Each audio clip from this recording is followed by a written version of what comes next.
Hey, what's up? It's Burst, and today we're here with week 9 of GLDL. This time we're facing RainbowBoy, and just a few notes before we start. First off, RainbowBoy and I have a very gay solidarity with each other. It's very nice, and even though it's very interesting interactions, it's everything I say today was with love. Anyway, um, I had a really interesting time prepping for this.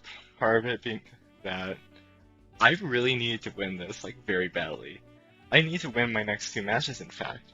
So, I actually, like, I prepped with a lot of people, I talked it through, um, and generally, what we decided on is, coaching Scarfed Hitmonchan as a way to quickly boost up Cinderace as a max lead and just burst down his team. Just like my name. By the way, just side note real quick. I am the most mispronounced team name in the entire league. I am the coach of the Shellos, okay? Pronounced like banana. The Shellos. Also there, I decided not to bring Coprasha and brought Auroras instead in case of Flygon. Because I realized that what I was bringing didn't have any answers for Flygon. Anyway. So, the entire premise is get a good start with coaching Hitmonchan and what's it called, Cinderace, and from there I'm good. Also, Hitmonchan is actually not Hitmonchan. Cinderace is adamant because I could just afford that. So we see a Moltres Entei lead. By the way, he doesn't have Tangle, which means his leads are going to be a lot more threatening to me. I have to be a lot more careful about what I choose. So I see Entei and Moltres. I'm taking this entire time to figure out what I target down. But what I realized eventually is that, for one, I don't need any Entei Sacred Fires, like, at all. So I need to get that out of the way. But what I target it with, between a Knuckle and an Airstream, is really important. I decided on the Airstream because in case of Max Moltres Airstream, I want to stay faster. Plus, if he goes for a ground move at all, I can just completely bait it. So, I also did do the calc on this, and if he doesn't have any investment in defenses on this Entei, this should just OHKO, or sorry, minimal investment in defenses. It should OHKO. So Sacred Fire comes out before Hitmonchan, so we can tell immediately that Entei is Scarfed, which is really good for us because that means that we don't have to play around the fact that he can burn us turn 1. And that's really important for later. Also, we see that we do OHKO with the Airstream, which means we're in an even better spot, because that means that if he leads Entei next game, I just know to target it down with an Airstream, and I feel a lot safer. So he takes out the Hitmonchan turn 1. That's pretty fine. I was a little bit scared. Also, we revealed a Life Orb, which is important because it means that weakness policy is probably on Lapras.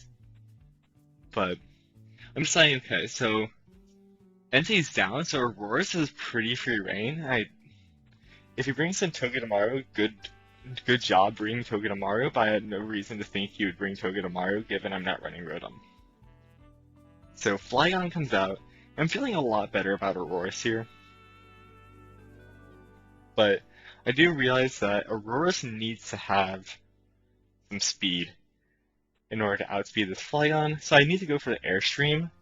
And I decided I need to go for it just into the Moltres, because I know that at least I have the chance of killing there. If he's like a very offensive and fast Moltres, it will kill.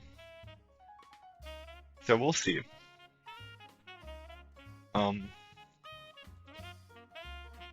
Certainly at this point, I feel very comfortable. If he reveals like it's a bulky Moltres, which it's not, thankfully, then I would be in a little bit tougher of a situation though it would more depend on what he did to the Aurorus that turn. So Aurorus does outspeed after the speed boost, and a Hyper Voice with Refrigerate just takes out the Flygon for a clean KO. And so, the fact that he didn't max that turn as well, he didn't go for the max Moltres, means that, well, it's an obvious max Lapras here. But it leaves him in a very bad position in terms of win con. Also, I know that it's +1. Cinderace should do around 70 to 90% to this Lapras.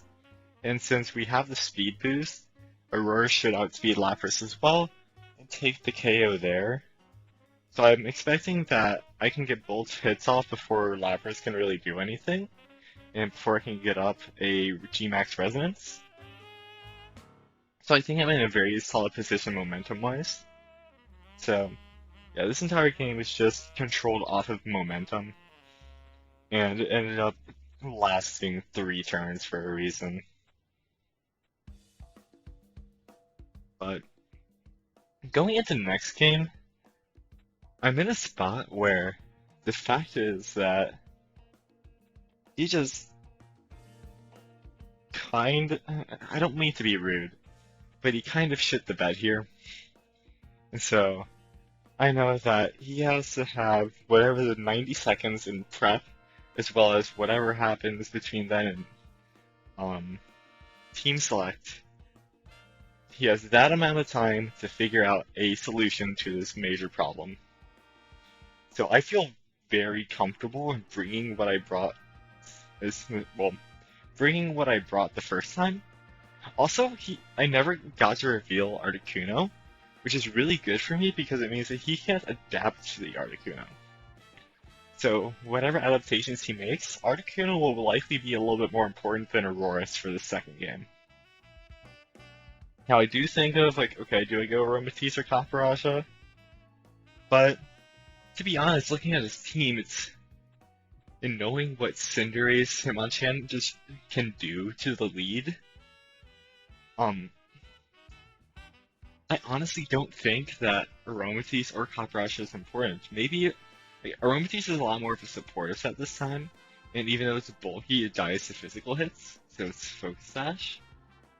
So, I'm really thinking, well, okay, he's gotta find the way to adapt to me, and if he adapts to me, I have plenty of time to stall this out, to make this a very long game and to think through my decisions for Game 3. And if he doesn't adapt, I win. And that is that. So I feel decently comfortable. So the fact is that he's taking so long to pick that maybe he actually, maybe he's finding something that'll work. So yeah, I'm not going in, I was nervous, hey, I need to pull this out or else. Now I'm a little bit nervous of, okay, I just need to not play poorly here, and everything will end up alright by Game 3. So that's really what I'm playing for here. Because, by the way, in order for me to lock a playoff spot, I just have to win both my next games. Doesn't even matter, what the differential is, if it's 2-1 or 2-0. I just have to win both, and I get in. So here I see the Entei and Lapras, and I kind of have to figure out what's going to be more beneficial to kill. The Entei or the Lapras? But I'm realizing that Lapras probably maxes here, same way that it maxed Game 1.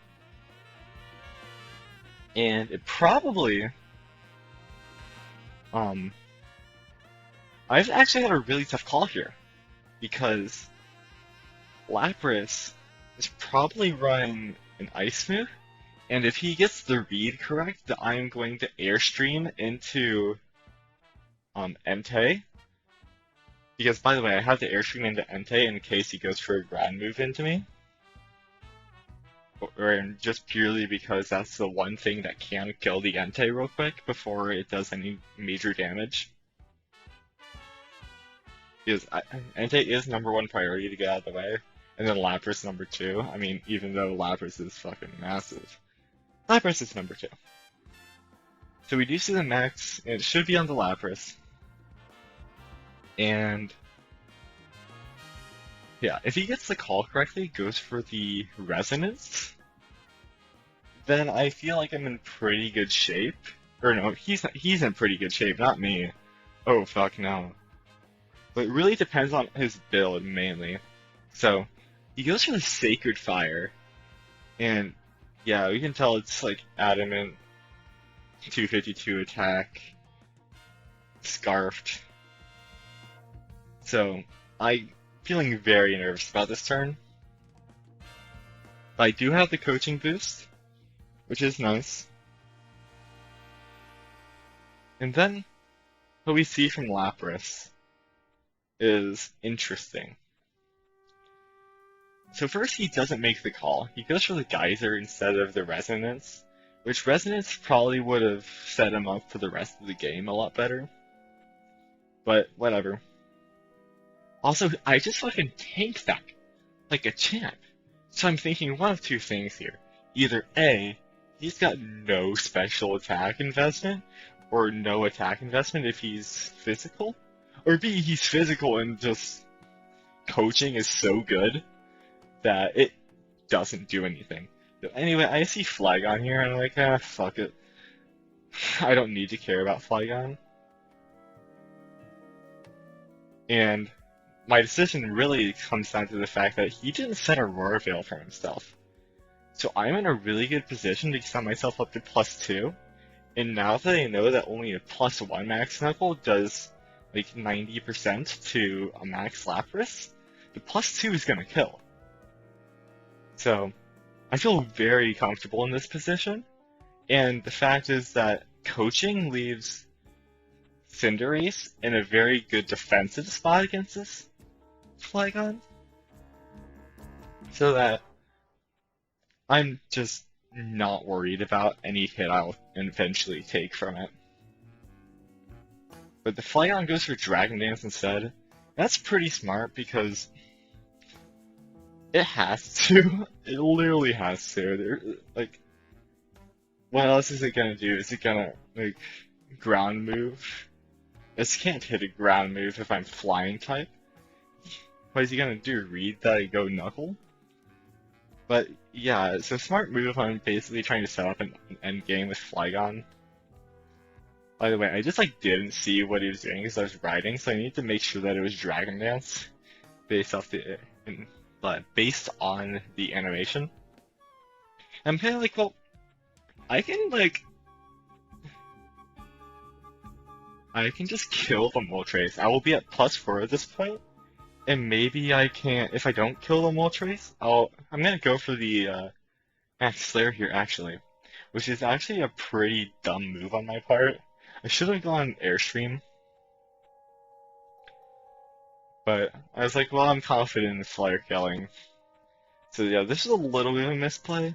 I should have gone for, what's it called? I should have gone for the Airstream here. But either way, we do get the kill, because no matter what, it would have gotten the kill.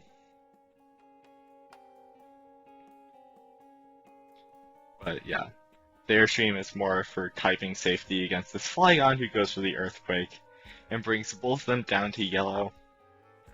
And so yeah, now I need to be a little bit careful about what I do here.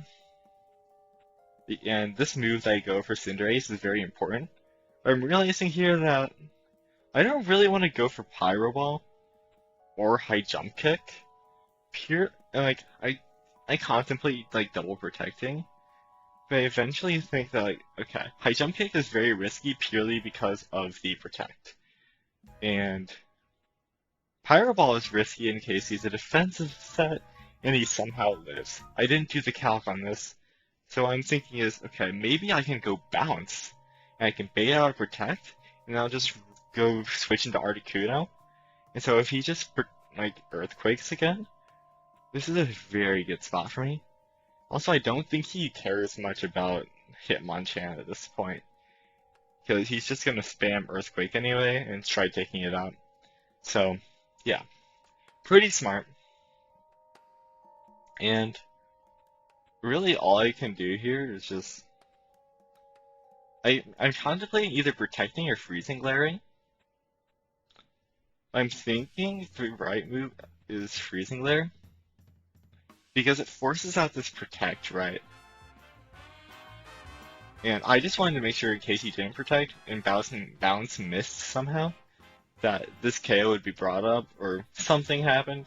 I don't know. Either way, I go for the high jump kick now that protect isn't likely, and then the freezing glare because protect isn't likely.